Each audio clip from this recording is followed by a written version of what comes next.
Good morning and welcome for those of you who are just joining us. Thanks for coming to today's conference. My name is Michelle Hall and I'm an educational technologist with CCLMTL on the Medical Center campus. And presenting with me today is Dr. Laureen Zubiaurre, who's an associate professor of clinical dentistry at the College of Dental Medicine, and she's also the director of the third-year clinic. This morning's presentation is entitled Encouraging Student Reflection with Portfolios.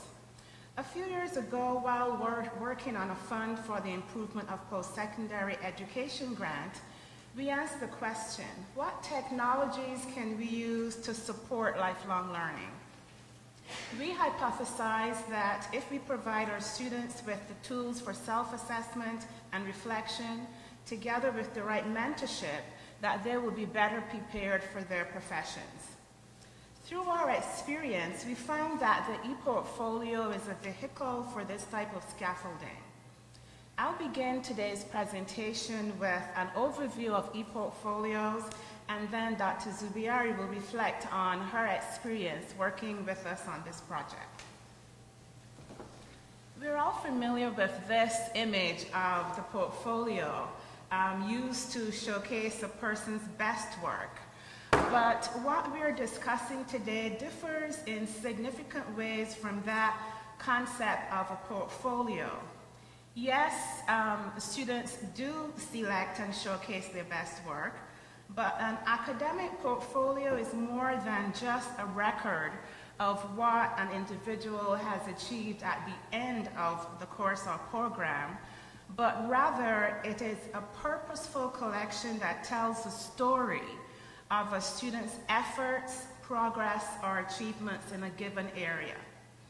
Completing the portfolio over time allows multiple attempts and opportunities for revision and reflection, and can address multiple tasks and use many forms of data entry.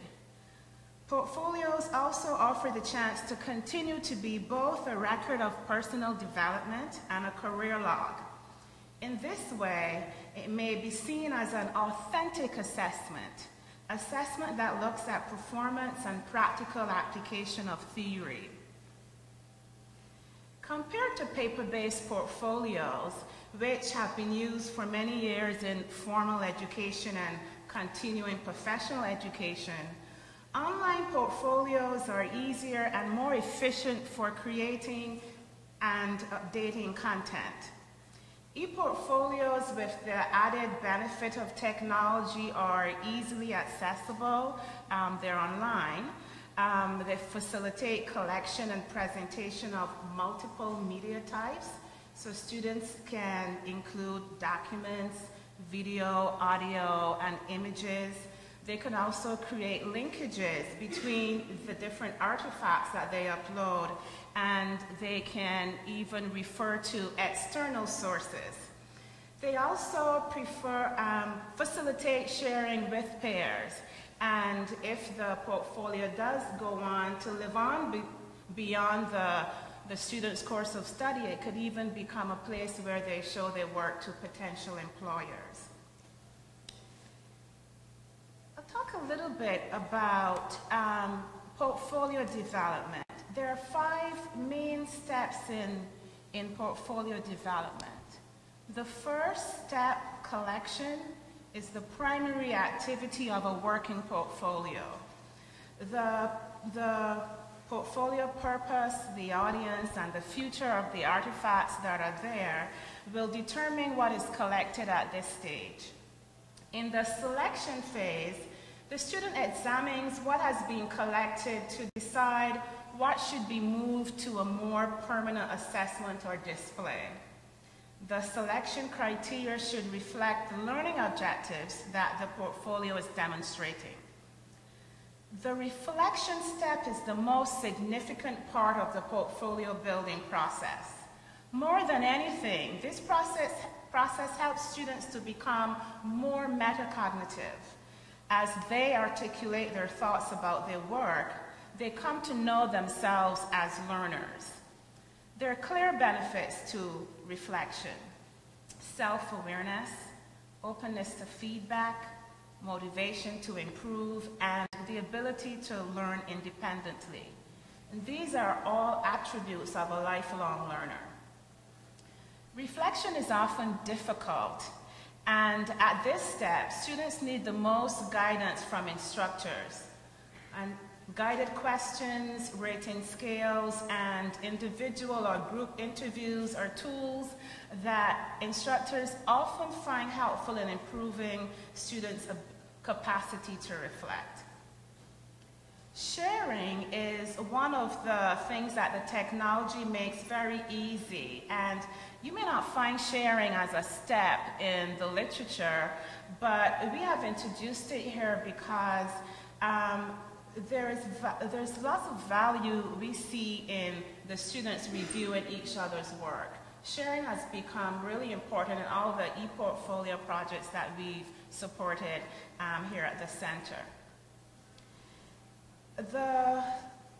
In projection, that's where students consolidate their experience and project into the future how they would build on the skills they have required. This is where the portfolio becomes a powerful tool for long-term personal and professional development.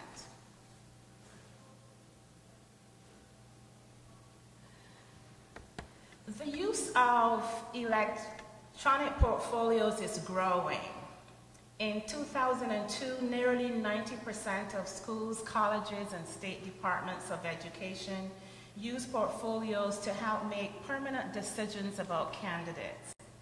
And although it's difficult to get an accurate count, there are clear indications that the interest in portfolios is not limited to schools of education, but increasingly more and more undergraduate and graduate programs across this country are introducing them. They are also immensely popular in Europe, Australia, and New Zealand.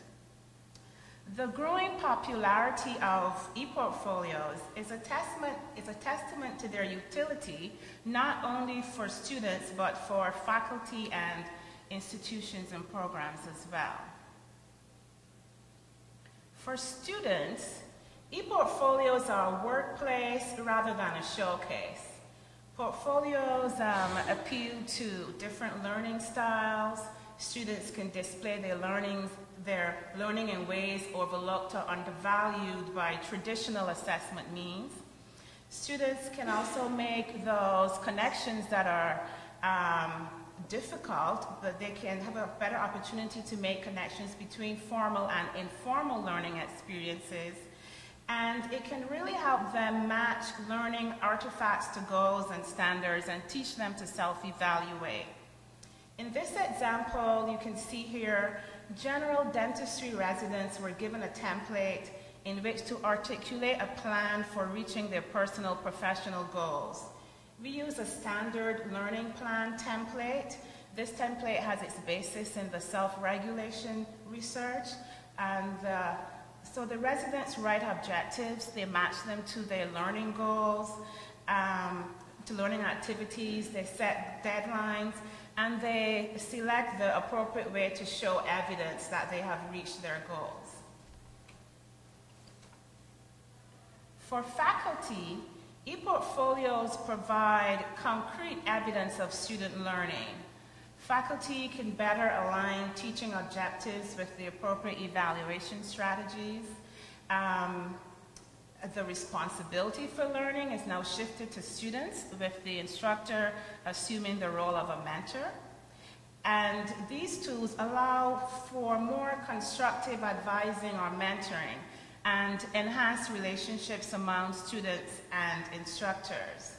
This is a screenshot from another one of our projects where the trainees and mentors together created an advising contract, and the trainee was responsible for maintaining a log of all of their interactions.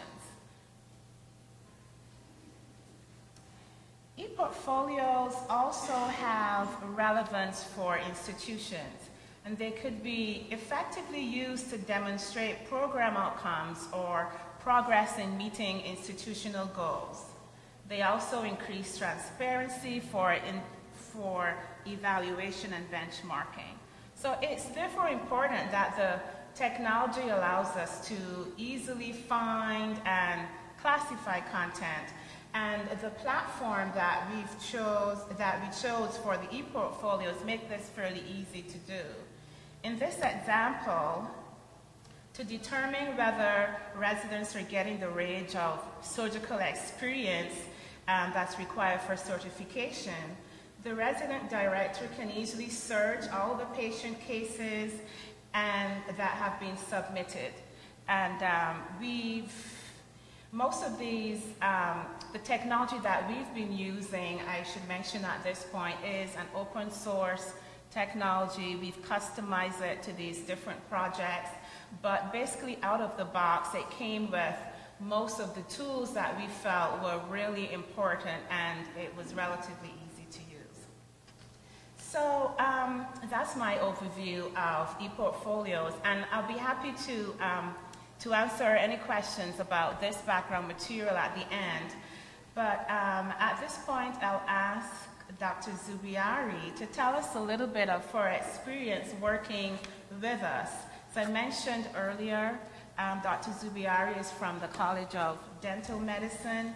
We have a very strong partnership with that school, and we have about 3 different e-portfolio projects at this time. Hi. Like I said, I'm Dr. Laureen Zubiaurre. I teach at the dental school, and I've been there for a long time, but I'll give you a brief view of what the dental school is. It's a 4-year curriculum. The first 2 years, the students are predominantly in basic science, lecture, and preclinical laboratories, and the second 2 years are predominantly clinic. So we have a very strong basic science and pathophysiology curriculum, and then interspersed with this is the students learn about the theoretical basis of dentistry in preclinical laboratories, where they work on mannequins and typodonts and learn all the techniques that they're going to have to use in their future practice. By the time I get the students in the 3rd year, they really have had no patient experience. So this is their initial intervention into treating a real patient, going from the typodont and the mannequin, which is a metal head that has a plastic skull. So they're really now having to learn a lot of new skills, because there are things that they can't do with their mannequin because this is a live patient that they're working. You can't just turn their head this way. So there's a lot of stuff that the students have to learn. So the novice clinician is trying to make this change from the pre-clinic to the clinic, and they're going to have to learn new basic clinical skills. They're going to have to learn how to prepare for clinic, because their patient will be there waiting, so they need to do things in a timely fashion. They're going to have to learn how to manage and communicate effectively with their patient, and they have to learn how to problem solve. I chose to try to pilot the portfolios in the fall of 2007 because I thought it would be a good way to help the students focus more clearly on the skills that they needed to take from the preclinical in their first 2 years of dental school and translate that into clinical practice. I also thought it might be a good way to try to monitor the students' progress over the year that I see them. I started thinking about reflection in a course that I was taking at Teachers College. And at first, I sort of had the same experience that my students had. I didn't really like it at first because it was something that was new to me. And it wasn't until after I finished the course that I realized this was a really interesting learning tool, because it made me think about things in a different way. I would do readings, or we would have an experience in class, and we would have to come back and in a quiet time think about how this affected, the reading affected us and how we could relate this to our private life. The problem was that the course that I was in was 15 students and 1 instructor. The dental school, my class is 82 students, 75 to 80 students. And I was daunted by the fact that if I was to try to do this, what would I do with all this paper? I thought, and actually my division director was like, no way, because he figured he would come into my office and I would be up to my neck in reflections from students. So I had seen some of the work that the AEGDs and the GP Perio was doing, and I talked to John and Michelle, and that's how we started thinking about trying to use e-portfolios with undergraduate students. I first said I had some clear goals that I wanted them to do. I wanted them to come up with learning plans and objectives, and also I wanted to introduce reflection into this. So they had to identify medical and dental problems that were specific to their patient and apply the basic knowledge that they had learned during the first 2 years and translate that into treating their patient. I wanted them to describe some of the preclinical concepts that they learned, maybe how to do an amalgam filling and just the techniques that they had to do, and then how they had that relationship in this clinic. I wanted them to determine learning activities that they needed to prepare to come to clinic. I wanted them to learn how to think critically on complex patient care situations, and like Michelle said, to practice self-awareness and self-assessment. And when you see here, this is the example of the e-portfolio, but the portfolio is closed to the public, but it has a course management section which is accessible to the entire class. And on this website, the students are able to access information on the course, on any lectures that we have, competency exams, and any other information that they're going to need in order to facilitate treating patients in the clinic. So we may take videos from some of the preclinical courses that they had and put them here so that if they had a question about something that they were going to be treating on a patient the next day, they could check the night before. And what we wanted to make this was something that was convenient for them and sort of like one-stop shopping, so that everything that they had learned for the first 2 years that we thought that they would need to treat a patient would be on this site. The course information section has a course description. We also gave them notes on how to reflect, and that was looking at a mirror and binoculars and a microscope, sample reflections that we had, and also sample learning plans to guide them in doing this. And they also can see that they are able to access the requirements for the learning plans. Okay. The students each have a private space where they can write learning plans and reflections, and it's all based on their uni. Initially, these entries are private so they can do drafts of it, and then when they're ready and they feel like they would like to submit something to me for review, they can submit it electronically, and then I can comment on it. So there is a spot for their learning plan, reflection blog, their cases, and any documents that they've been working on that they want to keep. So go ahead, we can take a look at what the e-portfolio actually looks like. And it's similar to what Michelle showed you for the AEG did. A little bit differently. We expect that they write learning plans for each patient, right? And this goes back to a lot that's done in nursing. We want them to outline goals, objectives, and learning activities that are going to be necessary for them to provide comprehensive care to their patients. And the students wrote narratives on a number of things, but patients' medical concerns, oral conditions that they may have presented with, any questions about local anesthesia, and about clinical procedures. Now, this student wrote about a patient with recurrent caries. And when I reviewed the learning plans, and the majority, I learned that the students use a variety of resources in order to gain the information and to prepare for patient care. In this case, the student went back to their notes from their preclinical operative reports with Dr. Haddadi. I also found that they used journal articles, class notes, syllabus that was in courseworks, textbooks. They used web sources, some like PubMed, Wikipedia, and Google. So we felt they used some really good resources, and some I would have preferred not as much time spent on. And I think that this is really what I was hoping for, that they were going to be able to be pulled back to their initial 2 years of basic science and pathophysiology and the preclinical courses, and to relate what they had learned then into patient care. And I think part of the reason that I wanted to do this was I found that students were coming to clinic unprepared and were expecting me and the other faculty just to tell them what to do, and really not reading up on the material the night before. So this was really forcing them to, I was trying to tell them that the first 2 years of their dental school are important and everything is based on it. It was not something like an obscure course that you could just forget about. At the end of last year, so we started this for a year, we had focus groups, and the focus, we had a lot of very good results, and they felt that the focus was, it helped you put down any questions that you might have. So the learning plans helped you focus. They were a good way to keep track of their patients because the charts are kept in the chart module, so they don't have access, so they could list any of the patient conditions that the patient had if they wanted to read up the night before. They were a good way to think things over and just to refresh yourself the night before. They could go on the website. And they thought that, the students thought that it was a very good method to review basic science courses and concepts. So that was the learning plan. We also wanted to try to have them reflect on their conditions. And this was actually very interesting, this first night, because I didn't even tell them that they could upload photographs or digital or x-rays, and this student thought about doing this. So we told students that we wanted them to reflect on their thoughts and feelings on any clinical experiences, whether it was a stressful situation, a productive or non-productive encounter, any hindrances to learning that they found, and something that they thought could better facilitate learning and patient care. Most of the students wrote one reflection blog every other week, and they wrote at least one per student, one per patient. The students thought that the reflection blog made them think more carefully and critically about their clinical experience.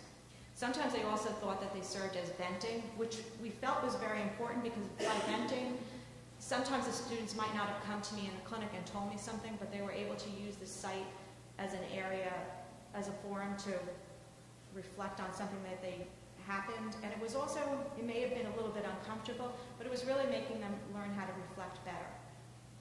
And what this was a student took an obscure fact here that they learned in a radiology course and was really able to translate that into what they saw on the patient in the clinic. And that was that when you're working on a patient, the caries on a tooth or decay on a tooth is going to be larger in the patient's mouth than the student would really see on an x-ray, because it only shows on an x-ray when it's 60% demineralized. So when the student was working, he found that the decay was really much more advanced than on the x-ray. Another student wrote about a denture adjustment. And you can see at the bottom that I'm able to respond with comments. And this I thought was interesting because this was a technique that they taught in the pre-clinic on a type-it-on, which is a hard model.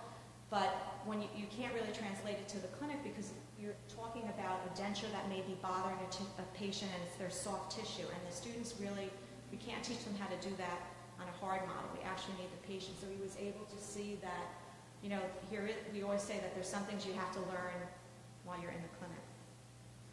I also thought this reflection was pretty interesting because the student started to write about access to care, and we really didn't discuss, you know, we're so busy treating the patient in the clinic that we really don't get much time to talk about this, but this was able to see that the student was projecting himself into their role as a future practitioner and talking about access to care and how expensive dentistry is.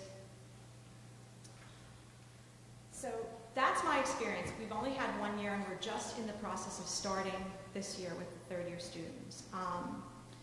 And I guess what we found with our students is the same thing that we're finding in the literature is that portfolio projects are difficult to implement because it's a new type of learning.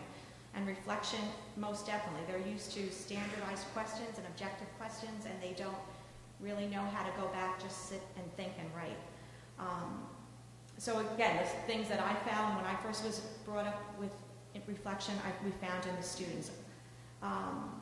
A lot of them, we did see definitely benefits, and there were some problems with the students really didn't understand the objectives at first, and sometimes they thought that the blogs were a place for entertainment or a place to write, but I think that that's also part of their learning. So we had a variety of comments, and we've made some changes for this year. And mainly we've come up with a manual and more objectives and requirements for them to do. We're going to have fewer entries. The third years have very limited clinical time, so sometimes they felt like they were just writing for the sake of writing. We want them to really have something to write about. The learning plans we're going to try to just discuss in small group sessions. We have small group clinic sessions, we'll do that. We also are trying to identify more mentors to help read these. And the other thing that I'm really excited about is that we've come up with a standardized template, which we're going to have on that when we saw on the side, is that the students will be able to document their cases and start at a much earlier part in their clinical education. Usually they start this at the middle of their senior year. So this way the students are taking photographs and documenting their cases, and we'll have it in a standardized template. Okay, thank you.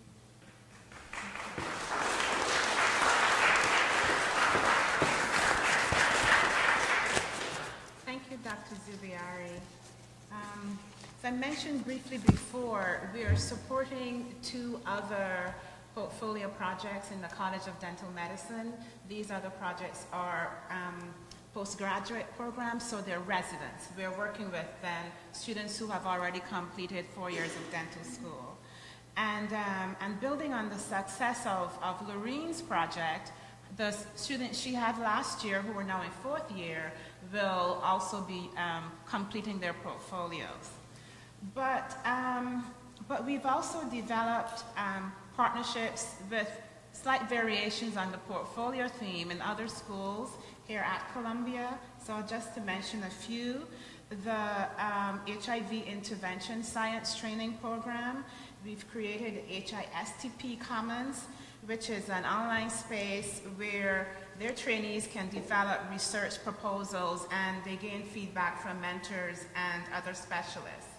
We also have the MAC AIDS Community Forum, and with this project, fellows from South Africa develop HIV prevention intervention plans, and they also receive feedback from mentors and their peers. These fellows spend a month and a half in New York working on developing those plans, and then they return to South Africa where they continue to develop and go on to implement. And the website serves as a place for them to continue to give updates and also to stay connected with each other and with their New York trainers. And just last week, I think it was last week, we submitted together with the group here at Columbia College and the School of Public Health for Planet NYC. It's a program that's adopting portfolio assessment. This is a proposal to NASA to teach climate science to undergraduate students at Columbia and CUNY and graduate students in the School of Public Health, as well as high school students and researchers in New York City. So e-portfolios can be used in most educational situations, but it's generally agreed that they're best suited to programs or courses where students are mapping multiple activities to a set of clearly defined objectives, leading to a collection that shows evidence of learning or mastery over time. From our experience, we believe that there is valuable application of portfolios in 3 primary areas. 1, they can be used for assessing programs that lead to certification. The professions education, such as dentistry, like you've heard from today, and medicine, nursing, and social work, public health, and teacher education. Or for large projects, such as a practicum or field study, or for internships. And for managing groups of master's or doctoral students. So that's our little talk on portfolios. Thank you very much for your attention. If you have any questions or anything we've discussed today, or you have any ideas or comments, we'd be happy to take them at this time. Well, thank you very much for this very interesting presentation. I'm a lecturer over in applied linguistics at Teachers College, and I've used eFolios for my students in the language teaching practicum. I've used portfolios for a number of years, and I'm primarily interested at this point in professional portfolios, Michelle, what you mentioned in the beginning, for them when they go out to seek a job. So for display purposes, professional portfolios or teaching portfolios, and the problems that I've run into is that the technology tools I use, they stay with Columbia. So what are some freebies that students can use so that they can actually use a portfolio for when they leave school? I've used education. They started charging, I think, $25 a month. Most freeware have started to charge because they're highly popular. So I was wondering if you had any suggestions for technology tools for eFolios that are free of charge. Well, I always fall back on Google, but if there are certain assets, if there are images, if there are PowerPoints, or if there are documents, I mean, you can easily share using the Google Docs tools. You can easily share it like that. But Google Sites. Yeah, Google Pages was a great tool for eFolios, but they no longer take new signups. But this is a question that we're struggling with as well, because our residents in particular are really interested, and they're very advanced, especially our periodontal program, and they are creating these case presentations that are presentation quality for like conferences and so on. And the tool that we use, we are looking to find the best way to export those tools. Some of the objects in our system are easily exported and some are not. The problem we find is that if you upload like a Word document into the system, those are the ones that are difficult then, because it means you have to download it again. But wiki spaces, maybe, yes, that might be a good idea.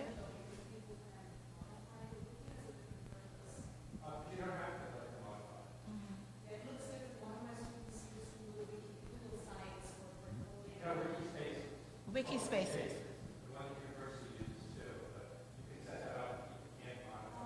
Yeah, because you can lock the pages. It looks like a website. It doesn't look like the typical reviews and things like that. So we're using that in health sciences, some like global health projects, sort of blogging and interactive. Thank you. I was wondering if you had found a need to be able to include, or for a student to be able to include authenticatable objects. And if you had seen such a need, have you developed a way to do that? By authenticatable, I mean a graded paper or a grade on an exam, something that there's some way of authenticating the fact that this is indeed the grade or the paper of the particular student. We haven't come across that in the projects that we've been working on, so to help me understand what you're saying, you're saying that a student, maybe they're uploading some content that have already been graded. You're concerned that they may change it after the fact. Okay. Particularly if the portfolio, as the speaker before me mentioned, it might be used in getting a job or looked at by someone else. I would think that there might be some importance in knowing that the materials that are there, in fact, belong to this particular student. I agree, and I think that that's the one thing that we come back to whenever we talk about portfolios is the importance of mentorship. And if the portfolio is really being developed together with the mentor and reviewed often, then what's being selected and what's being shared at the end of this development process should have been signed off on over the period of time. So I would say that's one way that you can ensure that it really is that person's content. And just a comment about the question regarding how to make this available outside of Columbia. Is there a reason that you couldn't simply, in Plone, make pages public at some point? Yes. So that you could continue to host this? But then again, truly let them develop it. Right. But I mean, we only graduate, there was this concept that they would have that for the next job, and then you're still going through. All right, I had a question about how you use this to get a sense. If you mentioned you have 82 students and you're looking at 82 journals, how you might get an overview of whether something needs to change in the curriculum or some macro view of some issue keeps popping up. Let's say, for example, you mentioned or you showed that a couple of students were concerned about access to health care. If this was something that was popping up and you weren't remembering this, how could you sort of quantify it? Maybe this is something in our curriculum or our syllabus that we need to be addressing. I'm not sure how I would quantify it except for keeping track of it. I know that with the curriculum committee, if I noticed that something was happening in this site I could go to them and say that, you know, I'm thinking this is an issue that we have to address. Access to care is taught in different courses in the dental school in all 4 years. So it was just interesting that they were able to take that and then put it into the clinic, because it's something that they might forget about. I guess the follow is what I guess I'm asking is there a searchable mechanism in that you could actually either by terms or by some repetitiveness? Yes. Okay. And it's really very easy. Early on, I went through it kind of fast, but can go back there. This platform that we're using out of the box comes with a really good search feature, and you can use keyword searches. So for example, to illustrate this, I went a little crazy. Stop. Let's go back. Okay. You can use keyword searches, and really what this search is doing, it's searching the titles of the content that the student submitted. So this is a program of postgraduate periodontists, and the director in this program is requiring that they create a PowerPoint case for every patient that they see. And so he really does use this to go through and see. It's like if you search for implants, everybody's doing implant cases, but he wants them to get a lot more experience than just doing implants. So he has been using it in that way. We even go further and we ask the residents to add keywords to each of their submissions. So you get a richer idea of what the cases are about. So not just what's in the title, but exactly like what do the resident really think that this covers. You can easily do that, and you can count these items. When you search, it'll tell you how many things you found. You could even do a search to make it even more specific, not just cases, but other things they've submitted. My question is about how are you using this as a communication tool? I understand that most of the examples that you showed were communication between the teacher and the students. And I saw you were using comments as well. Are you encouraging the students to comment to each other, or how are the students using it as a collaboration tool between themselves? For Laureen's program, we kept everything private for that first year, and when they begin to upload their cases later on this year, we'll get some of that sharing.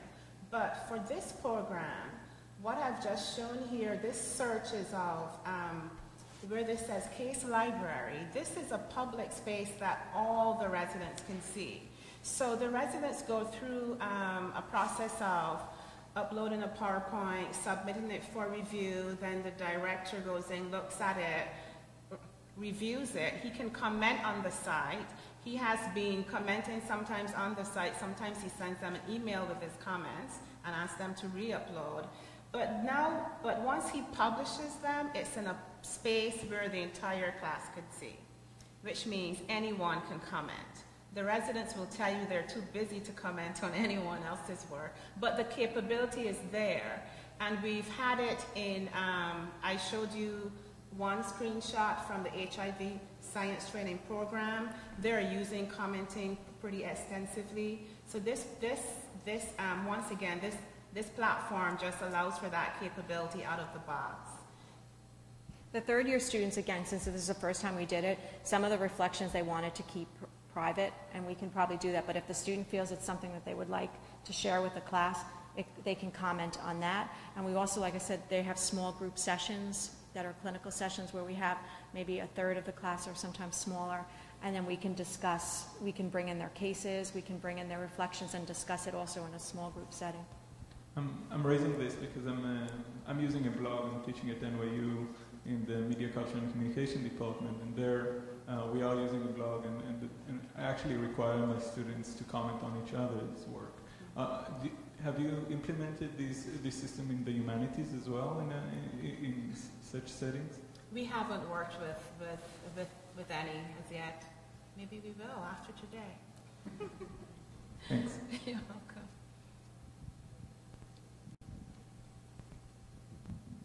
You mentioned before kind of figuring out different platforms to use, and obviously chosen a system where you can host it on your servers. I'm wondering, have you come across, at least for the dentistry program that you mentioned, have you come across any issues being within Columbia University where the legal side might have issues with using something like Google, or I know with Facebook, if I upload a photo, it's actually owned by Facebook, no longer by me, the intellectual property. How's those kind of issues of either having stuff hosted on internal servers and also general intellectual property play into the idea of portfolios? Well, we started this project with dentistry, and so we immediately thought that we really have to worry about HIPAA. And so we knew that it was going to be on Columbia servers, and we knew that it's going to have to be authenticated only Columbia. And so we haven't really explored that just because it was limited by the group we were working with. But for these groups, we obviously have to be really concerned. The students are told to de-identify their patients and so on. I use mostly screenshots today because it would have been difficult, you know, student names, and sometimes the students forget, and it's patient names, and so, you know, these are all images that we wipe things. So, you know, we prefer to be safe.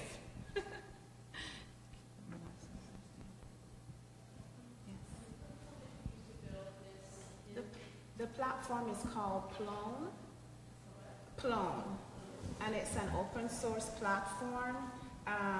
There are others that I've seen that schools are using. There's actually a tool called ePortfolio. I don't know a lot about it, but if you go to eportfolio.org, they have, I saw on their website, they have about 15 schools across the country using it. If you use Sakai has a portfolio tool. And there's also, there are people in high schools and colleges across the country that are using all kinds of tools. They're even, I mentioned Google Docs earlier, but there are programs that are using Google Docs as a portfolio environment. One thing that's coming up now sort of nationally, and it's happened in New York for a while, is in medicine, in licensure or re-credentialing. In Europe, a lot of places do require a portfolio, and there is discussion now in pediatricians as well as other specialties in the U.S. that they're going to require portfolio for licensure first, and then for re-credentialing.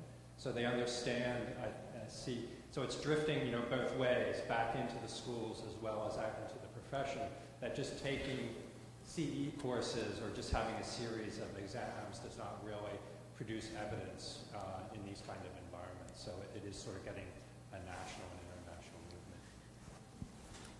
And for those of you who don't know, that was Dr. John Zimmerman, who I've worked on all of these projects on, and he's an associate director with the center.